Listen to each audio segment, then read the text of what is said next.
I love how this video starts. Is your kid a gamer? Be aware of this. And the question that I have is, how does the kid have access to a credit card? Like, what type of parent are you if you allow your kid to have a credit card and you don't actually follow the transactions? Must be one of those liberal parents, right? Which believe that parenting is oppressive.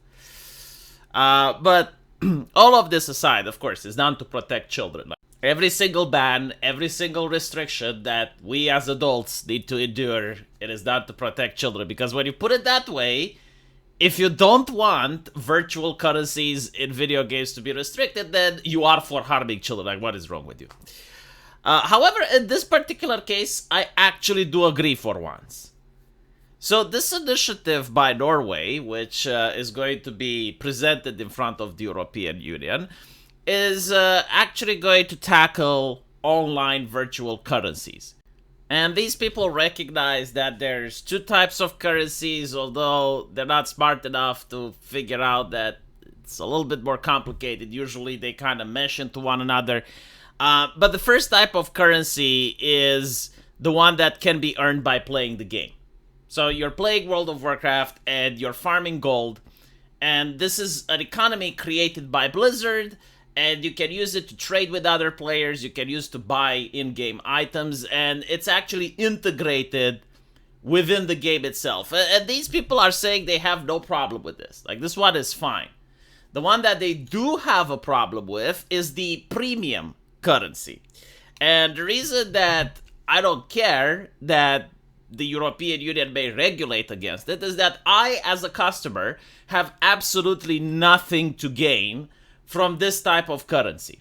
So what is the premium currency? Well, for instance, if you play League of Legends, I'm going to give it as an example because everyone knows the game I'm talking about, and you want to buy a skin for a champion.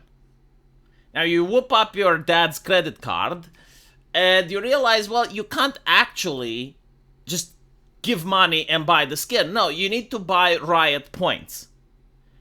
And you buy Riot points by spending either whatever they have, like $10, $20, $50, or $100 worth of Riot points.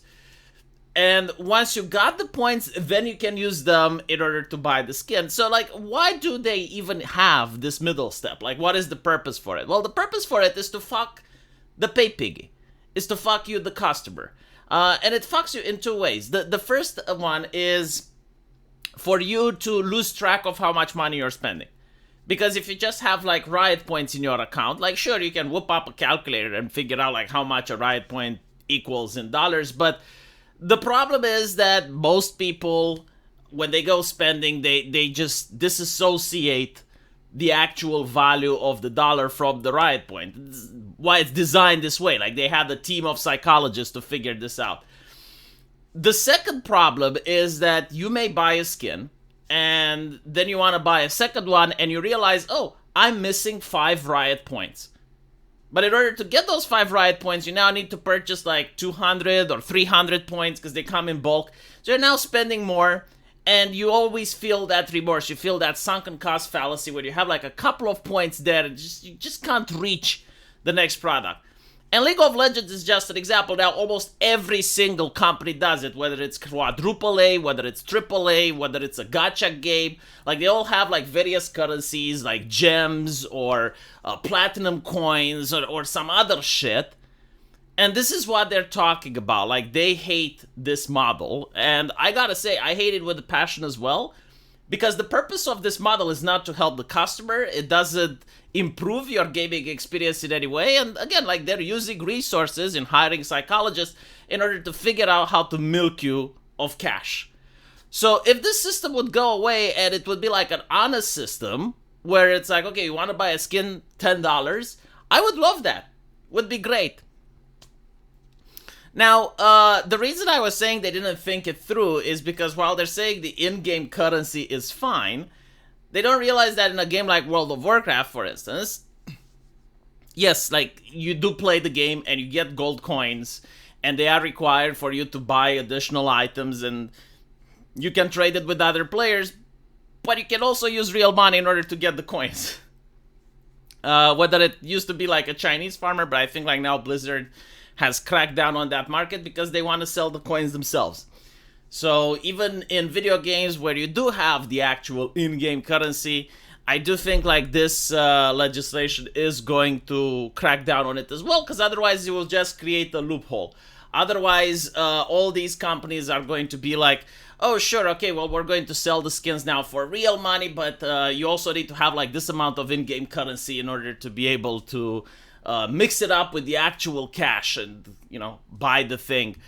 I wouldn't be surprised if they wouldn't do something like this, because you need to understand what companies always do is they try to find loopholes. Like they notice that the regulation is coming and they're like, okay, well, how can we still comply, but at the same time still do what we want to do, which is to sell premium coin, because that's what makes them more money. Now, again, I don't really understand what this actually has to do with kids, because last time I checked, kids cannot open credit cards, and if a parent gives a credit card to a kid, then I don't know, like do some parenting and actually see where they're spending money. Because if you're giving them a credit card and you notice that hundreds of dollars are going to gacha games, then maybe do a little bit of an investigation and figure out what's wrong. Jesus. And why would you even give your kid hundreds of dollars? Like, no, this is something that actually affects adults, I would say. And most people that spend money on games, like the whales, are people over the age of 18 with their own credit cards. And, you know, if it happens that some of them are 16 and the parent is fine, then, well, the parent is fine. Like, if the parent actually wants the kid to spend money on 2D shit, I mean, it is what it is, you know? They do point out, though, that, and I hate the fact that they use the word problematic. It's the only word that they can. It's like problematic when you're too lazy to explain why it's a problem.